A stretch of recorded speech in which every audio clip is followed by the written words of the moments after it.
The holidays are here. Let's cover something festive and cozy. Cozy.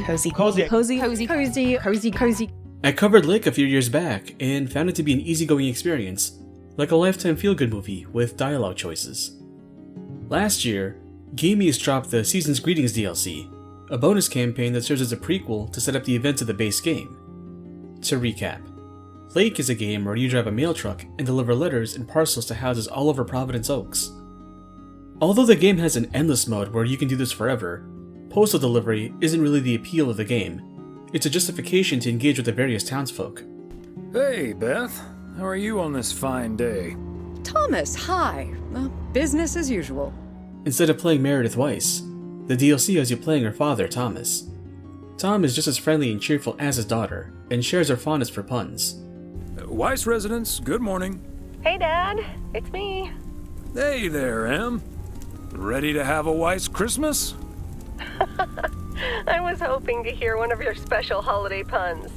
Whereas the base game took place in the fall of 1986, the DLC takes place during the week of Christmas and New Year's Eve of 1985. At first, it sounds weird to make a prequel campaign, but it makes sense as it prevents creating inconsistencies with any of the endings in the base game. Besides a palette swap, Providence Oaks is pretty much the same in 85 as it was in 86. One character is away for the holidays, but another character steps in to fill the void and provide a new stop for deliveries, and we finally get to see who runs the auto shop. Ever think of hanging up the old coat and bag? Hey, we can't all have our daughters follow in our footsteps when we retire the way you can. The snow also brought in a news crew who plan on making lemonade out of lemons.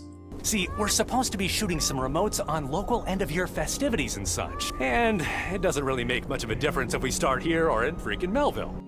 Where Meredith served as an audience surrogate for the base game, learning the town and its residents alongside us, Tom is an old hand at the trade, and reflects the experience and familiarity that returning players will have with the places and people of P.O.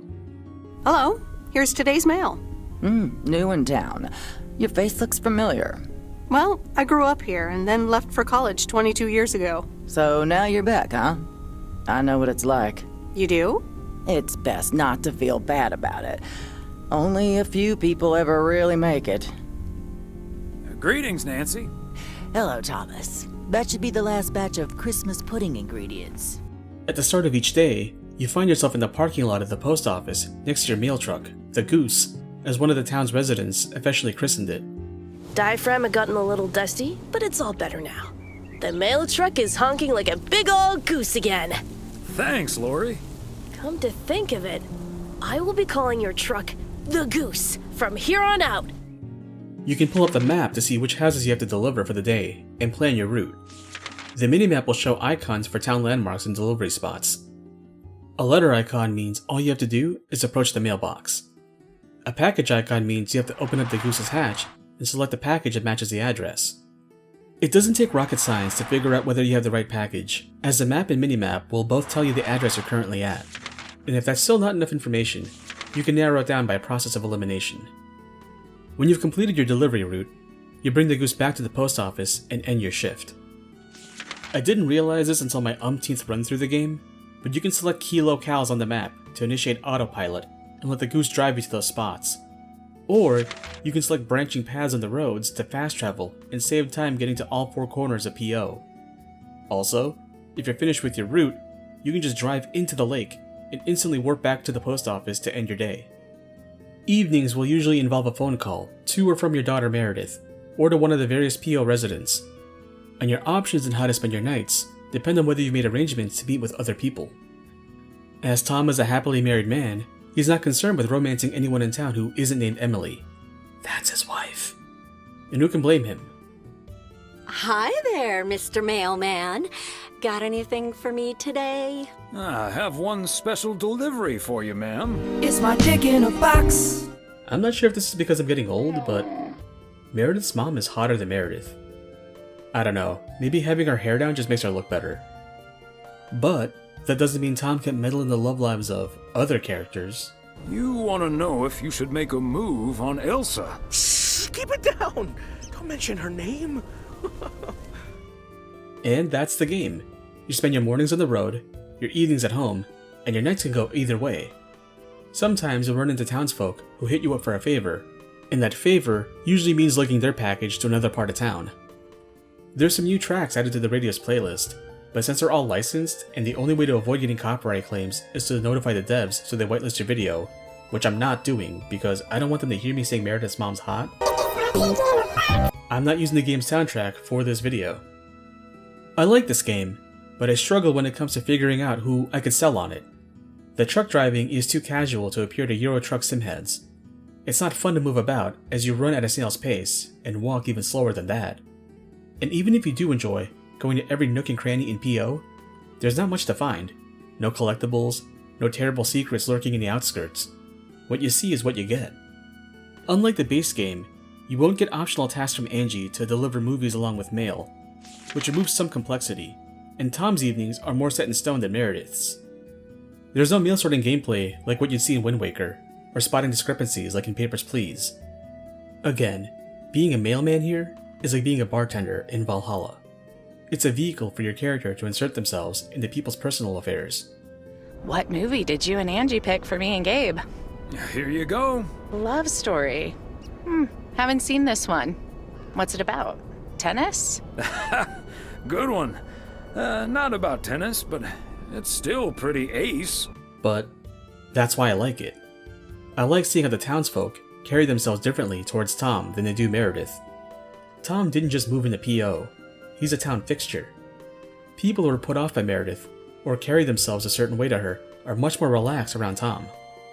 Conversely, people who were closer to Meredith growing up tend to hide what they really want to say around Tom. Well, sadly Meredith can't make it this year. Right. I'm sure she'll make it out here sometime. Yeah, sure. Well, I'd best get on. I have to check on the oven. Even the characters who end up being potential love interests to Meredith get their time to shine in the DLC, and show how they're each dealing with their loneliness in their own way. Oh, did you not know? To be honest, I did have an inkling. Wasn't sure, though. Maybe it's because the game is set in a small town in the Upper Pacific, but when it comes to dialogue options, I generally tend to avoid what sounds like the rude option. It feels out of character for Tom to say things so bluntly. But when Tom's coworker asked us to cover for him when the supervisor makes a surprise inspection, that's when I knew I wasn't in my 20s. A younger me would have told the guy to clean up his act and face the consequences. But I know what a pain in the ass it would be to replace the guy, train that person up to be competent, and wondering the whole time if we're going to be cool working together or if it's going to suck the whole time. So, path of least resistance it is. There are surprise reveals in the game, but they never rise to the level of Firewatch or Night in the Woods. Just like the game's setting, it's all small town drama, but it's how the characters react to those reveals that makes the whole thing work for me. You see, it's my eyes, Thomas. I have glaucoma, which means my optic nerve is deteriorating. Glaucoma, eh? I know just a thing for that. Also, it's fun to go to the various shops and see the art team make knockoff covers for contemporary books and films. But I still think it's weird when the game's dialogue references actual IRL movies. If any of this sounds interesting, you can get Lake on Steam for $20 and the Season's Greetings DLC for $10. Personally, I don't think it's worth putting down $30 upfront for the experience. $30 is quite a bit of money. I'd say to pick up the demo and see if it grabs you, and if it does, get the base game. And after that, if you're still hungry for more, pick up the DLC. And during Steam sales, you can get the bundle for $13. Well, that's it for the year. Happy holidays, and as always, thanks for watching. Go! And so, 1985 draws to a close. With mere seconds left in the year, I've been told this little lake town will strive to end 85 with a bang.